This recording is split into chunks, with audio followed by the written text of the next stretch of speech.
Hey, Power Factor fans. I've reported a few times on the new shooting sport, Action Shooting International, and maybe you're getting kind of tired of it, but I like to plug it. The sport was developed by three of my shooting buddies, guys that I've known and been shooting with for 15 or 20 years. It's been running for about the last year and a half here in the Seattle area, while kind of the bugs are gotten out of it, the rules and the stage designs and various, startup problems that some of the clubs have had can all be addressed while they're local to the match inventors, developers.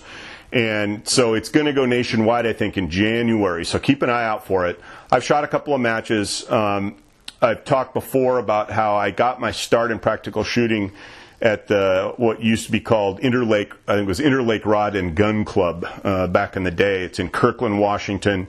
That was my home club, and it was the home of the Northwest Practical Pistol Association, which has been around for 30 plus years. I mean, I was interested. It was kind of funny to show up at the match and see some of the guys that I used to shoot with at Interlake when I was shooting USPSA there. And one of the guys actually had a patch that said Northwest Practical Pistol Association IPSC sewed on his range bag. So I'm assuming that predates USPSA. So it was kind of cool. I was just kind of like seeing familiar faces again. But it was again ASI, elements of USPSA, IDPA, GSSF, movement on most stages, a little bit of prop manipulation. But it's very simple, no classes, no divisions, run what you brung. And the elements that are similar to IDPA are that you're using cover when there's cover provided, but instead of trying to decide is the shooter in or out of cover, ASI just uses foot fault lines, similar to what you see in USPSA. If you're standing inside the line, you're using cover. If you're standing outside the line, you're violating cover. So it's pretty easy for the shooter, pretty easy for the safety officers, but it's not quite as the requirement of cover is not quite as strict as it is in IDPA. The idea that you can't have more of your body hanging out than 50%. You can in ASI you have quite a bit of your leg hanging out, quite a bit of your upper body hanging out, but it does make officiating somewhat easier. And it was just a fun match, as I pointed out, before when I talked about it. 4 stages, about 50 rounds. So if you're not a real dedicated competition shooter, like today I shot an IDPA match. I was match director, showed up at the range at 7:45 to do setup, get shooters registered. I was the last man off the range after 2 o'clock. So that's a good chunk of your afternoon to shoot 7 stages and about 90 rounds. So your typical ASI match, it's going to be 4 stages, about 50 rounds, show up for registration a little before 10, and you might be out of there on your way home before 1 o'clock. So it's a great opportunity for people, especially if they're not really dedicated competition shooters, to spend a day at the range, get some shots down range, developing those gun handling skills that you get from shooting practical pistol. And it was just a fun time. I mean, I was squatted with a guy that he stopped shooting USPSA about the same time I started, and he's probably 20 years older than I am, but he showed up and he's like going, hey, this is a great game. I don't have to be an athlete to compete. I don't have to run around. There's never more than 4 or 5 steps between shooting positions. Just like, this is awesome, And then I was also squatted with a kid who's about 12 years old. He was shooting a rimfire pistol. There were women. How bad can that be? But it's just a fun time, and I really enjoyed it. And so for 2017, especially if you're at a club, at a range, you're a range member, and you're trying to get practical pistol competition started there, ASI is a great way to go. Like I mentioned earlier, there hasn't been practical pistol competition at Interlake in 15 years. But we had an ASI match there, and they're shooting now there every month. So in 2017, keep an eye out for it. It's a good time. If you're at a range, looking to get it started, contact the guys at ASI, Sandy, T-Ron, Robin. They're all great guys. Lots of experience. They know what they're doing. So check it out. Hey guys, welcome to Power Factor. This is a quick segment. I want to talk a little product review. And this product is called Speed Sights. That's right. So have you guys ever heard of Speed Sights? I've heard of them. They've been on my radar for a few years, and been kind of thinking about maybe trying some speed sights. My first reaction was, come on, speed sights? Sounds kind of hokey, right? It's just the name is like, implies, buy this product and miracles will happen, right? It's a miracle product, speed sights. So, but I've looked at their website many times and I've thought, I think maybe there's something to that. And so I finally decided to give it a try. And I just, we just talked about the GSSF match in the previous segment, and I put these on the gun on my Glock 19 just prior to the match. I put, at my previous USPSA match, I installed the sights and I brought it to the USPSA match, and I put 2 mags through it, took some headshots, real slow headshots, not off a bench rest, but just standing, slow headshots at like 15 or more yards, something about 15 yards, let's say. And I was like, okay, I'm hitting the head, I'm a hair left, but I'm kind of always a hair left with this gun. It's completely stock, stock trigger and everything else. Nothing trick about it. First gun I ever bought. It's a very, very early Gen 3 gun. There's some things on this Gen 3 gun that they quickly changed as part of the Gen 3. But anyway, speed sights. Let's talk about speed sights. So it sounds kind of hokey, like I said, but I was checking the website and I thought, I think there's maybe something to this and I want to try them out. So I gave them a call and tried using my credentials as a world famous podcaster.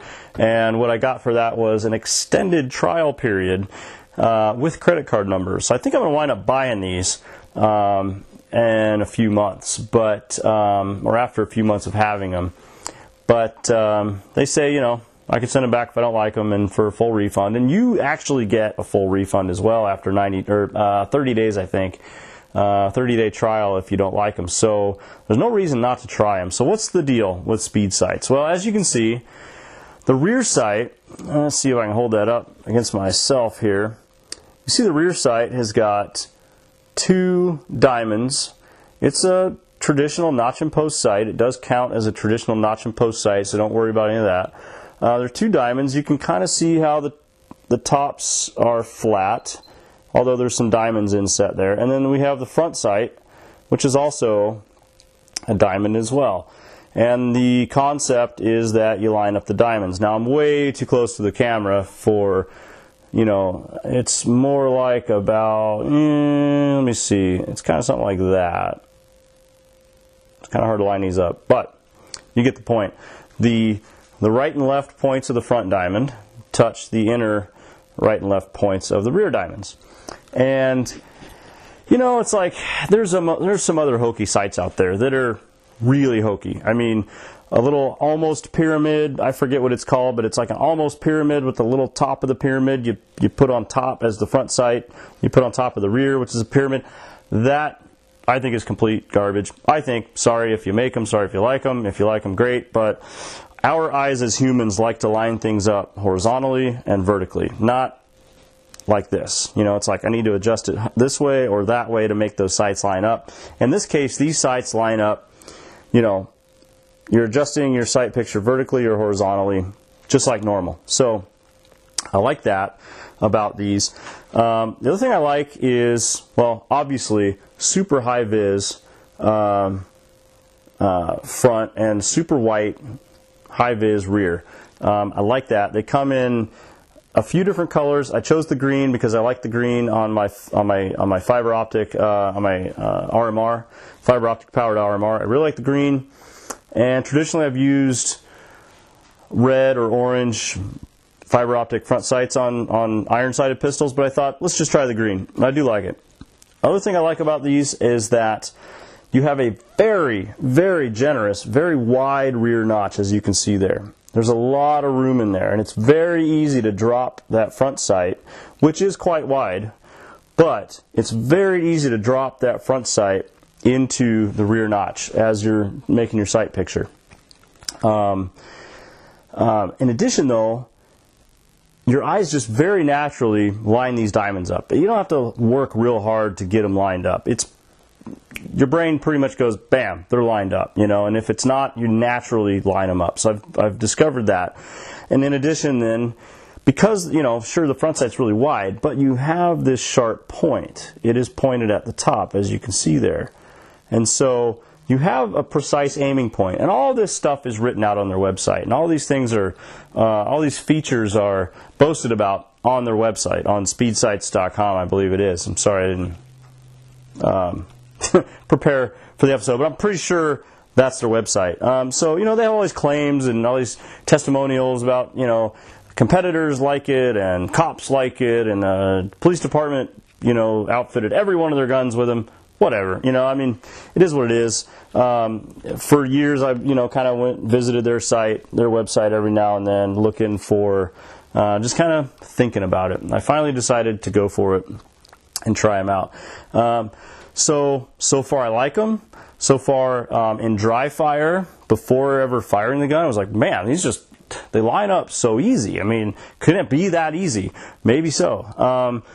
The other thing that really interested me was that for the longest time, I've shot, for the most part, one eye closed, one eye squinted when I'm shooting my iron sights, to get that real precise aiming. And I really would like to be able to shoot target focused with iron sights. I do like shooting limited. Carry optics has been a miracle division for me. I love it. Shooting the optic mounted to the pistol slide. But I still like my limited gun and would like to shoot irons again. And I'm thinking about putting these on my limited gun, and I think I will very soon.